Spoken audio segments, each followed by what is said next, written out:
Hello student, आप सबका स्वागत है इस ऑनलाइन लेक्चर्स में। मेरा नाम है मोरे भाई एस। मैं आपको एसपी सब्जेक्ट पढ़ा रही हूँ और आज हम एसपी सब्जेक्ट में चैप्टर नंबर 2 का जो 5 पार्ट है वो देखने वाले हैं। तो स्टूडेंट, ये देखने से पहले हम हमने पिछले डिबेंचर्स स्टडी किया था, उस डिबेंचर्स पर हम एक बार नज़र डालते हैं। तो डिबेंचर्स क्या होता है, डिबेंचर्स का मीनिंग क्या होता है, ये हमने पिछले लेक्चर में देखा और फीचर्स भी उसके देखे। तो डिबेंचर्स क्या होता है? डिबेंचर्स मीनिंग कोई चीज़ मांगना या फिर किसी भी तरह का बॉन्ड, किसी भी तरह का स्टॉक या किसी भी तरह का इंस्ट्रूमेंट जो किसी के उधार के लिए या इविडेंट, उसका मीनिंग होता है इविडेंट मीनिंग यस होता है, इसको हम कहेंगे डिबेंचर। अभी डिबेंचर्स के हमने वो एक प्रकार का बोरोड फंड होता है और उसके हमने पिछले लेक्चर में फीचर्स भी देखे थे। अभी इस लेक्चर में हम डिबेंचर्स के टाइप्स देखने वाले हैं कि किस तरीके का डिबेंचर्स के टाइप्स होते हैं, वो हम इस लेक्चर में देखने वाले हैं। यहाँ पे आपको एक चार्ट दिखाई देगा, वहाँ पे 4 पार्ट बताए गए हैं। On the basic of security, on the basic of transfer, on the basic of repayment and on the basics of conversion. या यहाँ पे उन्होंने 4 डिबेंचर्स के टाइप्स बताए हैं और उनमें ही on the basis of security में secure and unsecure, on the basis of transfer में register and bearer debentures, on the basis of repayment में redeemable and irredeemable debentures, and on the basis of conversions में convertibles and non convertible debentures. ये 8 types यहाँ पे बताए हैं। हम एक के बाद एक का स्टडी यहाँ पे करेंगे। फर्स्ट हम देखेंगे सिक्योर डिबेंचर। सिक्योर डिबेंचर्स क्या होता है, उसका जो यहाँ पे मीनिंग बताया गया है। The debentures can be secure the property of company may be charged as secure for loan, and the secure may be from some particular assets or it may be assets general. The debentures are secure through the trust deed। यानी debentures, secure debentures means क्या होता है, अगर आपकी company secure पर charge लेती है, security पर चार्ज लेती है, तो उसको आप कहेंगे सिक्योर डिबेंचर्स। जब कंपनी आपका पैसा नहीं लौटा पाती है तो कंपनी, क्योंकि उसकी जो एसेट्स है तो वो आप अपनी तरफ रख सकते हैं या फिर वो सेल करके वो अपना पैसा वापस ले सकते हैं, उसे हम कहते हैं सिक्योर डिबेंचर। और वहीं पे अगर आपके एसेट पर किसी भी तरह का सेल नहीं होता तो उसको कहेंगे हम अनसिक्योर डिबेंचर्स। यानी ये दोनों का मीनिंग है। अनसिक्योर क्या, जिसके सिक्योरिटी पे कोई भी चार्ज नहीं ले पाते, उसको हम कहेंगे अनसिक्योर डिबेंचर्स। ये जो है वो कंपनी एक्ट 2013 में ये यहाँ पे किया गया है। आगे हम देखेंगे थर्ड, रजिस्टर्ड डिबेंचर। यहाँ पे डिबेंचर होल्डर्स का नाम कंपनी आपके रजिस्टर्ड डिबेंचर्स में लिखती है। यानी registered debentures are those debentures on which the name of holders are recorded. वो रिकॉर्डेड पे आपका नाम लिखती है। A company maintain the register of debenture holders in which the name, address and particular of holders of debenture holders are entered. The transfer of registered debentures require the executions of regular transfer deed. यानी यहाँ पे वो आपका नाम लिखती है। जब भी डिबेंचर्स ट्रांसफ़र होते हैं तब आपका नाम वहाँ पे आपको ट्रांसफ़र किया गया दिखाई देता है, तो उसको हम कहेंगे registered debenture. For bearer debentures, name of holder are not recorded on the bearer debentures, their name do not appear on the register of debentures, यानी यहाँ पे आपका नाम रिकॉर्ड पे नहीं होता, कहीं पे उसे हम बेरर वहीं पे उसे हम क्या कहेंगे, बेरर डिबेंचर। ये डिबेंचर कहीं पर भी ट्रांसफ़र नहीं कर सकते, यानी आराम से ले सकते हैं, ले दे सकते हैं, इससे हम कहीं भी ट्रांसफ़र नहीं कर सकते। इसके लिए यहाँ पे कोई भी प्रॉब्लम नहीं आता। Five, redeemable debentures. Debentures are mostly redeemable. For example, payable at the end of some fixed periods are maintained on the debentures certificate.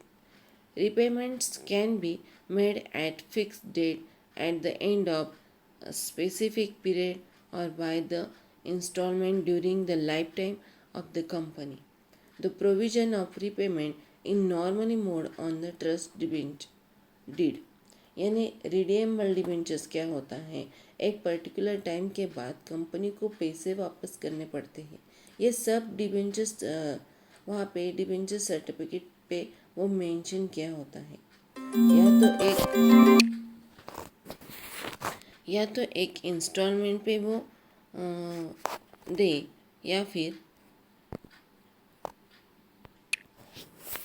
या तो वो इंस्टॉलमेंट पे दे या फिर एक फिक्स पीरियड में वो दे सकते हैं। इसके बारे में ट्रस्ट डीड पे वो मेंशन किया होता है, उसको हम कहेंगे रिडीमेबल डिबेंचर। अभी 6 हम देखेंगे इन रिडीमेबल डिबेंचर्स। ये ऐसे डिबेंचर्स को पूरे लाइफ टाइम तक हम रिटर्न नहीं कर सकते, क्योंकि वो इन रिडीमेबल डिबेंचर्स है, और ये तब होगा जब कंपनी वाइंडिंग अप होगी तो वो हो जाएगा, तभी वो डिबेंचर्स यानी हम वो पे कर सकते हैं।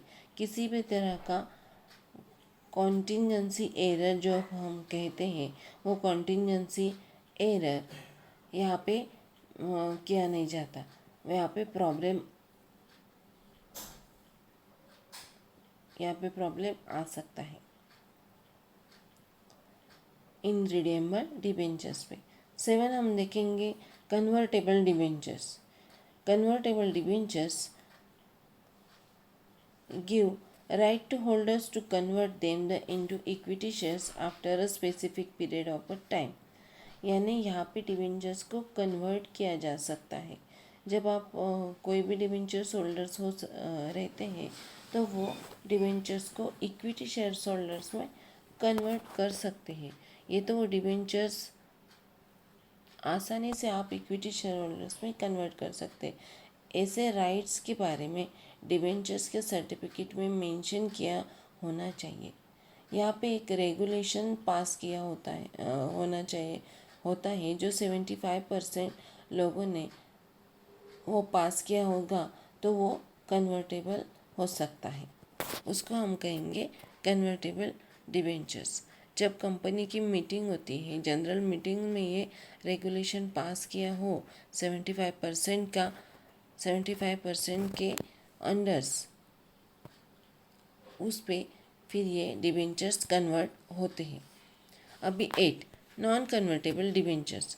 Non convertible debentures are not convertible into equity shares and और मैच्योरिटी, यानी ये मैच्योरिटी होने के बाद भी ये कन्वर्ट नहीं की जाते, उसको हम कहेंगे नॉन कन्वर्टेबल डिबेंचर्स। आगे हम देखेंगे एक्सेप्टेंस ऑफ डिपॉजिट। अभी यहाँ पे क्या होता है, a public deposit is an important sources of financing short terms requirement of company receive fixed deposits for the public for the period ranging from 6 months to 36 months. Such a deposit are called a public deposit। यानी ये एक borrowed capital का एक type से, यहाँ पे हम ये जो थर्ड टाइप है हमारा बोरोड कैपिटल का, पब्लिक डिपॉजिट, ये एक फाइनेंस का सोर्स है। कंपनी के इस कंपनी में इस तरीके से भी पैसे आ सकते हैं, पब्लिक डिपॉजिट। तो अभी पब्लिक डिपॉजिट क्या है, जब कोई कंपनी पब्लिक से पैसे लेते हैं तो उसे कहेंगे हम पब्लिक डिपॉजिट। जब कोई भी शेयर होल्डर शेयर्स लेते हैं तो उसे हम कहेंगे इक्विटी शेयर होल्डर कहते हैं। उसी तरीके से पब्लिक से डिपॉजिट लेंगे तो उसे हम कहेंगे पब्लिक डिपॉजिट। तो ये डिपॉजिट 6 मंथ या फिर 36 मंथ तक हम ले सकते हैं, उसे हम पब्लिक डिपॉजिट कहेंगे। उस पर हमें इंटरेस्ट पे करना पड़ता है। Under this method general public is invited to deposit their saving with the company for varied period. Interest is paid by company on such deposit. The company issue a deposit receipt to depositor. The terms of deposit are mentioned in the deposit receipt. Deposit receipt is an acknowledgement of debt, loan by the company. Deposits are either search or unsearched loans offers to the company. यानी यहाँ पे हमने बोला कि ये deposit 6 month या फिर 36 month तक हम ले सकते हैं, उसे हम पब्लिक डिपॉजिट कहेंगे, पर उस पर हमें इंटरेस्ट भी पे करना पड़ता है। कंपनी के जो ओनर नहीं होते हैं वो तो सिर्फ इक्विटी शेयर होल्डर्स ही लेते हैं। यानी इक्विटी होल्डर जो होते हैं वो कंपनी क्या होते हैं, वो ओनर होते हैं। उसके बाद जो भी शेयर होल्डर होते हैं वो कंपनी के ओनर नहीं होते। जैसे भी कोई भी डिपॉजिट रिसिप्ट भी मिलती है, यहाँ पे डिपॉजिट सिक्योर और अनसिक्योर्ड भी रहते हैं, और एसेट पे चार्ज तो सिक्योर्ड और एसेट पे चार्ज नहीं हो तो अनसिक्योर। ये हमने पिछले अभी जो टाइप्स ऑफ डिबेंचर्स थी उसमें हमने देखा। अभी उसका यहाँ पे मीनिंग बताया गया है, हम मीनिंग देखेंगे। As per section 231 of companies act 2013, deposit include any receipt of money by way of deposits or loans or in any other form by a company, but does not include such categories of amount as may be prescribed in consultations with the Reserve Banks of India. यहाँ पे meaning बताया है कि deposit ये एक receipt of money है। Deposit के face में आए तो लोन के फेस में आए, उसे हम डिपॉजिट कहेंगे। यहाँ पे कुछ चीज़ें ऐसी होती हैं जो डिपॉजिट के अंदर नहीं आती। फॉर एग्ज़ाम्पल हम देखेंगे कि आरबीआई के अंदर जो आती है उसे हम कहेंगे डिपॉजिट, डिपॉजिट नहीं कहेंगे। यहाँ पे उन्होंने दिया है कौन कौन सी चीज़ें आती हैं डिपॉजिट के अंदर, वो उन्होंने यहाँ पे 8 पॉइंट है वो उन्होंने दिए हैं। Any amount received from central government और स्टेट गवर्नमेंट, यानी जो पैसा सेंट्रल गवर्नमेंट या फिर स्टेट गवर्नमेंट से मिलते हैं उसे हम डिपॉजिट नहीं कहेंगे। Second, any amount received as loan from any banking company, किसी बैंकिंग कंपनी से पैसे लेते हैं उसे हम कहेंगे, यानी लोन लेते हैं उसे हम डिपॉजिट नहीं बोलेंगे, क्योंकि वो किसी और कंपनी से लिए गए पैसे को भी हम डिपॉजिट नहीं कहेंगे। Any amount received from foreign government और इंटरनेशनल बैंक, यानी जो इंटरनेशनल बैंक्स होते हैं या फॉरेन गवर्नमेंट्स होते हैं उससे जो भी हम पैसे लेते हैं तो उसे हम डिपॉजिट नहीं कहेंगे। 4, any amount received by a company from any other company, या फिर जो कमर्शियल पेपर्स जो होते हैं वो इशू करके भी हम पैसे नहीं ले सकते, उसी को हम कहेंगे। या फिर या किसी भी कंपनी से जो हम पैसे लेने वाले होते हैं उसे भी हम डिबेंचर्स नहीं कर सकते। और यहाँ पे कमर्शियल जो बैंक्स होती हैं 5th, तो उससे भी हम नहीं ले सकते।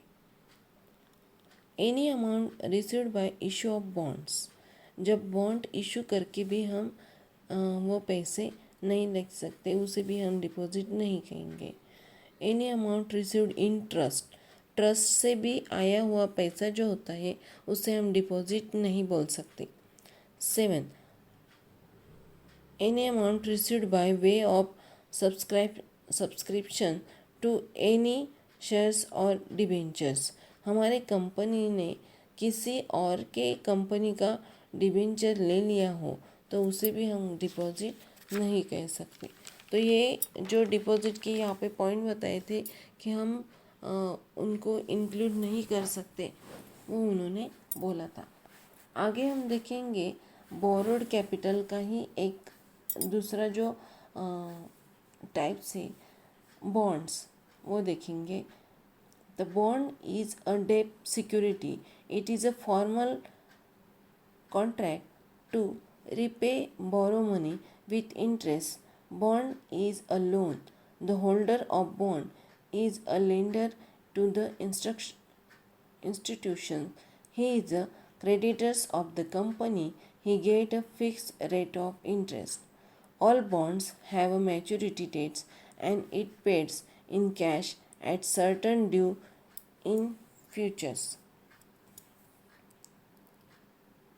अकॉर्डिंग टू वेबस्टर डिक्शनरीज वहाँ पे बताया गया है। पहले तो हम देखेंगे कि बॉन्ड्स क्या होता है। ये भी एक तरीके का बोरोड कैपिटल होता है। बॉन्ड से ये एक तरीके का डेब्ट सिक्योरिटी है, ये एक तरीके का फॉर्मल कॉन्ट्रैक्ट है।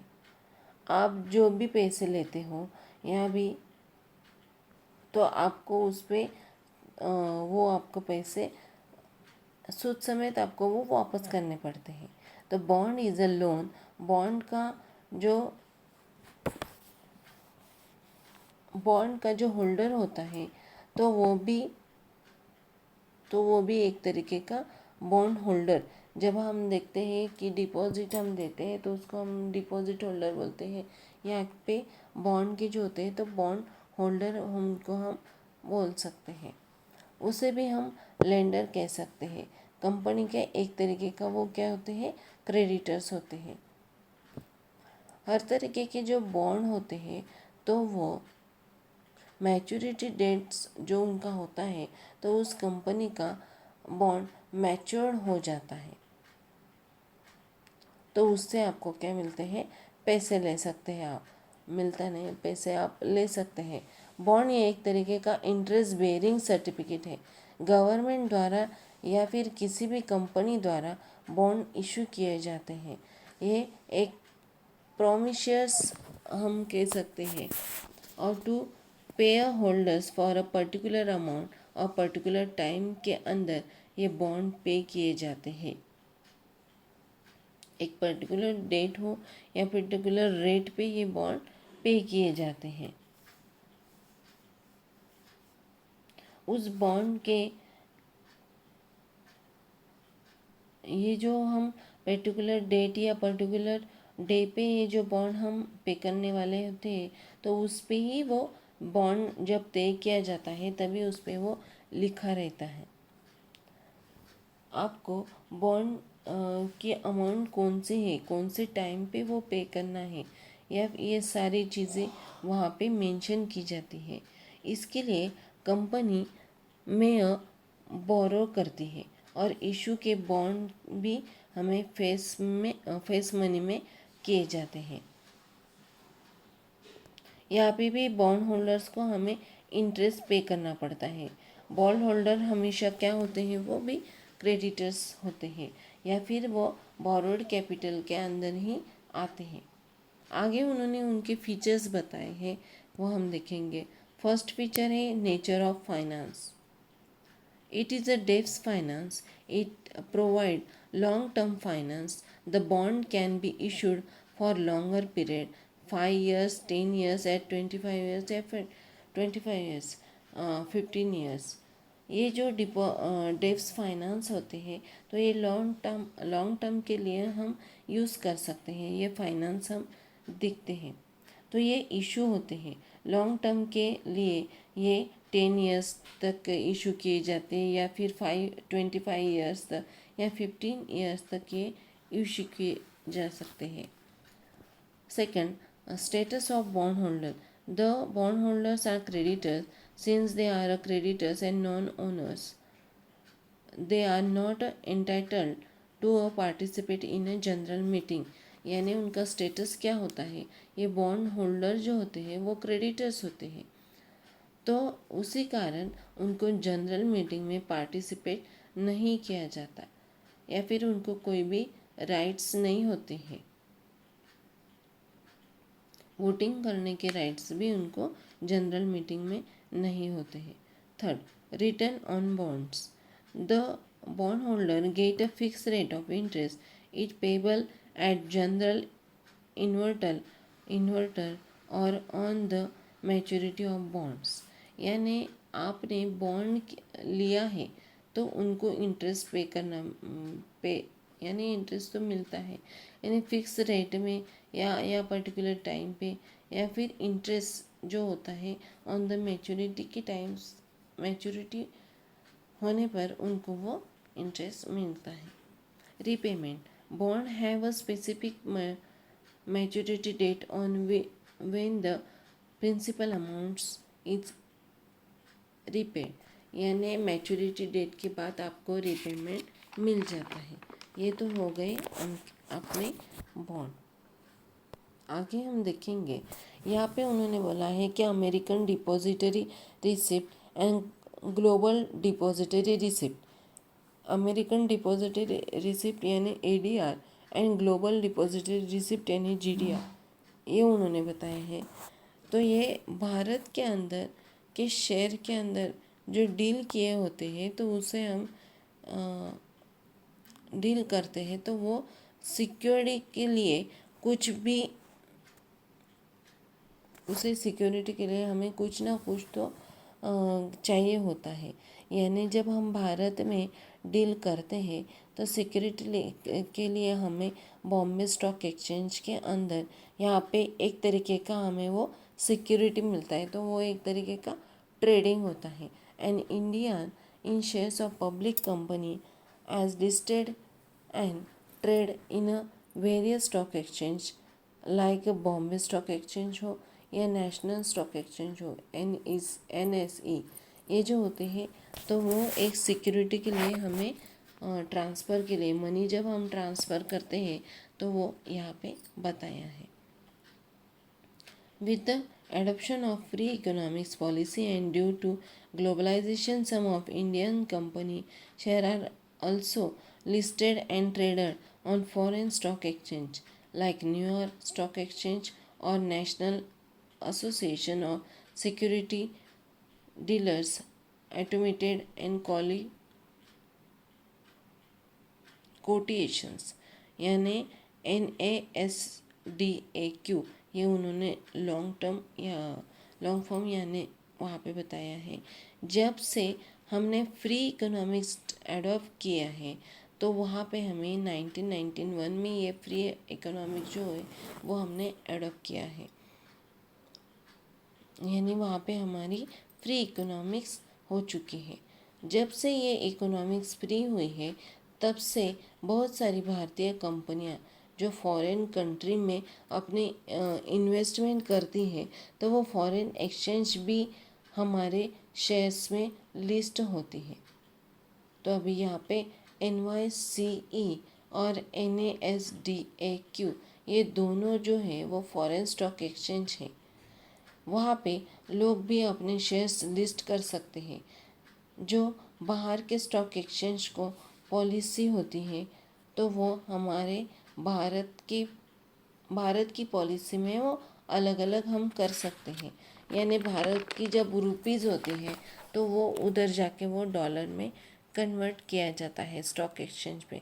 हम कहीं पे भी हमारा जब पैसे इन्वेस्ट करते हैं तो वो हम वहाँ पे वो ऑटोमेटिकली एक्सचेंज किए जाते हैं. उनकी जो सिक्योरिटी होती है वहाँ पे जब हम देखेंगे हमारे यहाँ पे बॉम्बे स्टॉक एक्सचेंज है, वहाँ पे हमें एक तरीके की वो पैसा इन्वेस्ट करने के बाद वो हमें सिक्योरिटी वो देते हैं.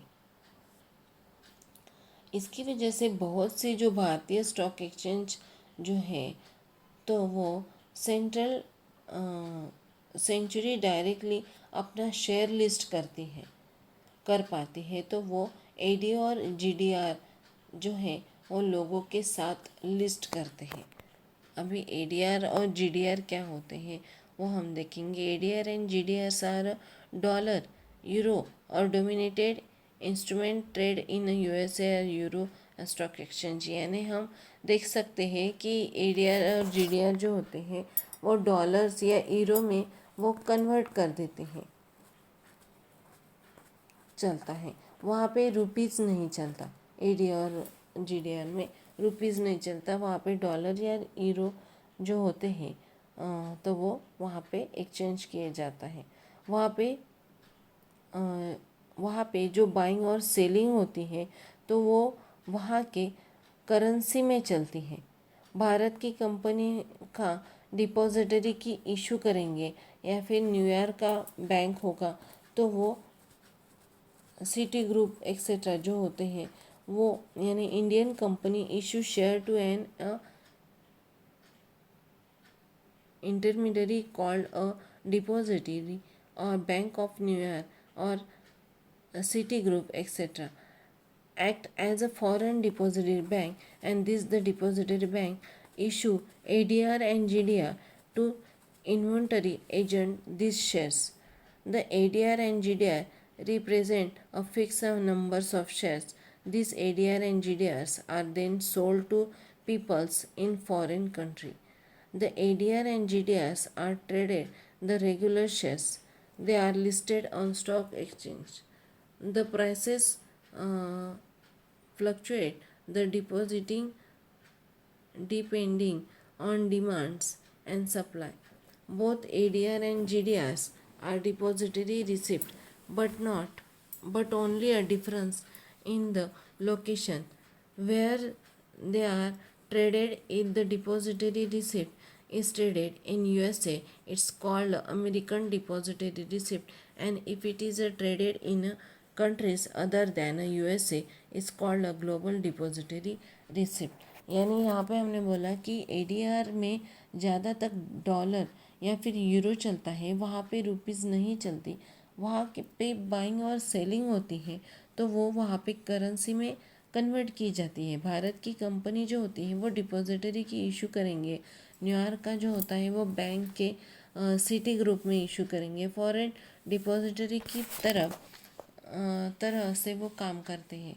हम यहाँ से पैसे उनके पास इन्वेस्ट करते हैं या फिर हमारी बैंक हमारे पैसे एडीआर और जीडीआर में देते हैं। ये एडीआर और जीडीआर का रिप्रेजेंट करते हैं। एडीआर और जीडीआर हमारे शेयर्स को बिकते हैं। फाइनली उन लोगों को स्टॉक एक्सचेंज में लिस्ट किया जाता है। शेयर्स का प्राइसेस चेंज होता रहता है। प्राइस हमेशा शेयर्स के अलग अलग रहते हैं। प्राइसेस जो होते हैं वो फ्लक्चुएटिंग होते हैं, यानी डिमांड और सप्लाई। जब आपने देखा होगा कि डिमांड किस तरीके का है उस तरीके का सप्लाई होता है, ये आपने इकोनॉमिक्स में पढ़ा होगा। तो एडीआर और जीडीआर ये दोनों ही डिपॉजिटरी रिसिप्ट होते हैं। The exchange on which the GDR is traded. जो जीडीआर कहाँ पे एक्सचेंज होते हैं, लंदन स्टॉक एक्सचेंज या फिर लैम्बोर्निंग स्टॉक एक्सचेंज या फिर NASDAQ दुबई या फिर सिंगापुर या फिर हांगकांग स्टॉक एक्सचेंज, यहाँ पे वो एक्सचेंज की जाती है। तो आगे यहाँ पे हमारा लेक्चर्स एंड होता है।